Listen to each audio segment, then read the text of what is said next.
Buick Wildcat, the roaring beast of American roads.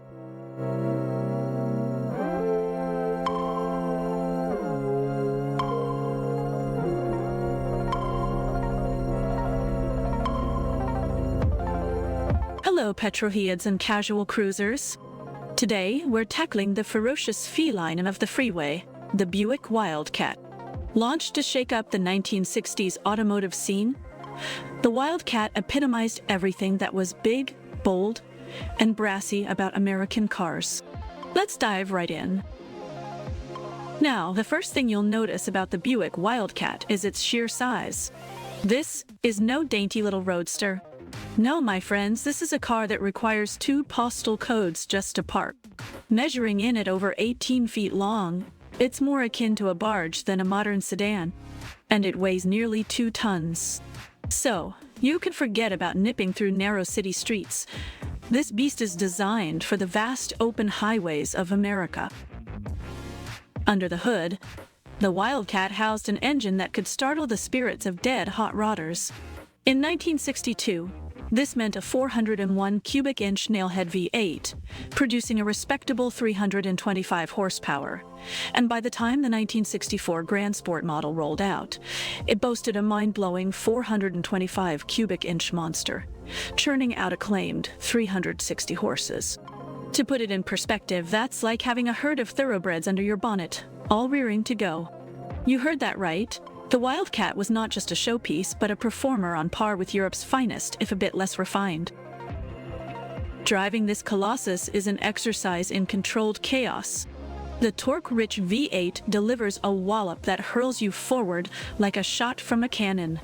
0 to 60 in just over 7 seconds isn't lightning fast by today's standards, but back then, it was pure rocket science. Handling? Well, if wrestling a grizzly bear sounds like fun, then you'll love it. The steering is vague at best, and corners are negotiated with all the grace of a drunk elephant on roller skates. But who cares about handling when you've got a boulevard cruiser that roars like a lion at full throttle? On the inside, the Wildcat was a rolling palace, with enough faux wood and chrome to give Liberace's mansion a run for its money. It spared no expense in cosseting its driver and passengers. The seats were more comfortable than your grandmother's couch, with enough space to play a game of Twister. The dash was a sea of dials and switches, a delight for any gadget-loving gearhead. Even the boot was massive enough to hold an entire marching band, assuming, of course, they played compact instruments. The Wildcat's exterior was punctuated by fins, curves, and an aggressive grille that looked like it wanted to devour anything unfortunate enough to be in its path. It's Detroitmuscle distilled into a form that whispers sophisticated menace while screaming unabashed power. It's a car that announces your arrival long before you even get to the party.